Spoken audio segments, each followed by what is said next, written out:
Bonjour mes chers élèves, aujourd'hui nous traitons la dernière partie du programme de la première année économie et de gestion, la partie des mathématiques financières. On va voir un nouveau chapitre qui est l'intérêt simple. Donc ce chapitre aura comme objectif premièrement c'est vous permettre à calculer l'intérêt simple d'un placement ou d'un emprunt, et puis aussi pouvoir déterminer les différents éléments de la formule d'intérêt simple. Donc ce chapitre sera traité sous les paragraphes suivants. Premièrement, on va définir la signification de l'intérêt simple, connaître la formule de calcul. Troisièmement, savoir calculer les différents éléments de la formule, et enfin pouvoir calculer la valeur acquise d'un capital. Donc la signification, la définition de l'intérêt simple, c'est tout simplement c'est le loyer d'argent. Donc je loue mon argent, je prête mon argent à une banque, par exemple, à une banque. Donc je mets à la disposition mon argent à la banque. Bien sûr, j'attends un retour. Donc le retour, c'est le loyer. C'est comme si je loue mon argent à la banque. Donc je loue mon argent à la banque. Donc la banque, il doit essentiellement, absolument, me donner le loyer sous forme ce qu'on appelle les intérêts. Donc les intérêts se calculent à la base d'un capital prêté, d'un taux d'intérêt et de la durée de placement. Donc on va voir aujourd'hui que les intérêts simples, mais on va voir par la suite dans un nouveau chapitre, dans un troisième, je crois, ou quatrième chapitre, les intérêts composés. Maintenant, la formule de calcul dépend de la durée de placement. Est-ce qu'il est exprimé en années, ou en mois, ou en jours? Maintenant, la formule, si la durée est exprimée en années, c'est-à-dire j'ai placé mon argent pendant un temps d'année. Donc ici, la formule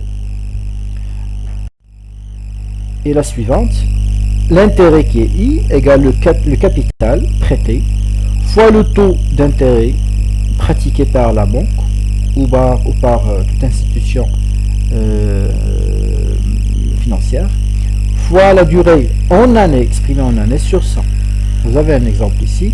Donc je vous demande toujours de refaire l'exemple et retrouver le même montant. Ici vous avez le prêt de 14 500, le taux d'intérêt 6%, la durée est 3 ans.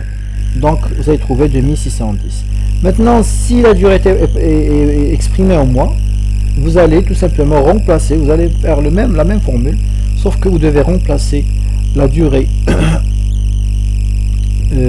en mois, et le dénominateur sera 1200.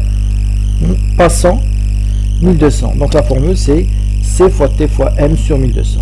Et enfin, si la durée est exprimée en jours, donc l'intérêt se calcule de la façon suivante, c'est-à-dire le capital fois le taux fois le nombre de jours sur 36 000. Donc ici, donc maintenant on vous demande de calculer les différents éléments de la formule. Les différents éléments, ça veut dire trouver le capital, trouver le taux et trouver la durée. Donc certainement vous allez rencontrer dans les exemples, les exercices, que souvent on vous demande de retrouver les différents éléments de la formule et non pas trouver tout directement l'intérêt. Donc maintenant, si on vous demande de trouver le capital, vous appliquez la formule suivante: capital égale 36 000 fois I, qui est l'intérêt, sur le taux fois N. Donc ici j'ai utilisé la première formule, enfin la formule qui est exprimée en jour. Ici N, ça veut dire jour, hein. Ici N veut dire jour. Donc si on vous demande de trouver le taux d'intérêt, le taux se calcule de la manière suivante: 36 000 fois I sur C fois N. Donc toujours je vous demande de refaire les calculs et retrouver les mêmes montants. Maintenant, si on vous demande de calculer la durée, vous appliquez cette formule: N égale 36 000 fois I sur C fois T. Donc ici vous avez un exemple. Donc le capital 72 000, I 600 et T 5. Donc T c'est 5%. Donc le prêt est accordé le 6 mai. Donc on vous demande le jour de remboursement. Donc la question c'est retrouver la durée, mais surtout trouver la date de remboursement du prêt. Bon, la formule, ça s'applique d'une manière très simple. N égale 36 000 fois I sur le capital fois le taux. Le capital ici c'est 72 000 fois le taux c'est 5%. Donc, la réponse est 60 jours. Maintenant, 60 jours, comment on retrouve le jour de remboursement? Donc, vous avez 60 jours. On a démarré le 6 mai. Donc, mai est composé de combien de jours? Mai, il est composé de 31 jours. 31 moins 6, donc la technique de calcul, 31 moins 6, ça fait combien? Ça fait 25. Maintenant, juin. Il y a combien de jours en juin? Il y a 30. Donc 30 plus 25. 25, ça fait combien? Ça fait 55. Il reste combien pour atteindre 60 jours? Il reste 5 jours. Donc on est en quel mois? On est en juillet. Donc 5 jours en juillet, ça veut dire le jour de remboursement, c'est le 5 juillet. Ça marche. Maintenant, on passe à la dernière partie.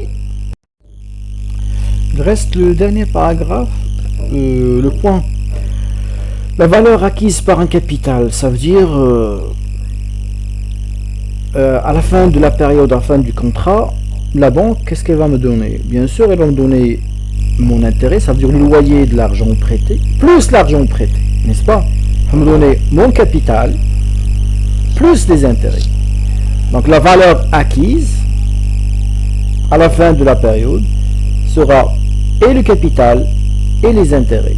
Donc ici vous avez une formule, la valeur acquise égale combien? Capital plus l'intérêt, ce n'est rien d'autre que le C fois T fois N sur 36 000, s'il est exprimé bien sûr en jours. Donc je factorise par C, j'aurai C fois la somme de 1 plus T fois N sur 36 000. Maintenant vous avez un exemple ici devant vous, donc l'exemple est exprimé en année, la durée est exprimée en année, donc j'applique la première formule qui est CI égale C fois T sur fois N sur 100. Donc ici la valeur acquise, si je prête 14 500 à une banque avec un taux d'intérêt de 6% et une durée de 3 ans, la valeur acquise égale 14 500 fois 1 plus C fois T, ici c'est 6 fois 3 sur 100. Donc le montant, donc la valeur acquise c'est 17 110. On est arrivé à la fin du chapitre. Bien sûr, je reste toujours à votre disposition pour toute éventuelle question. Merci pour votre attention. Vous allez trouver un exercice, bien sûr, sur la plateforme Teams. Je vous demande de répondre aux exercices et me les remettre dans la fin de semaine. Et merci encore une fois.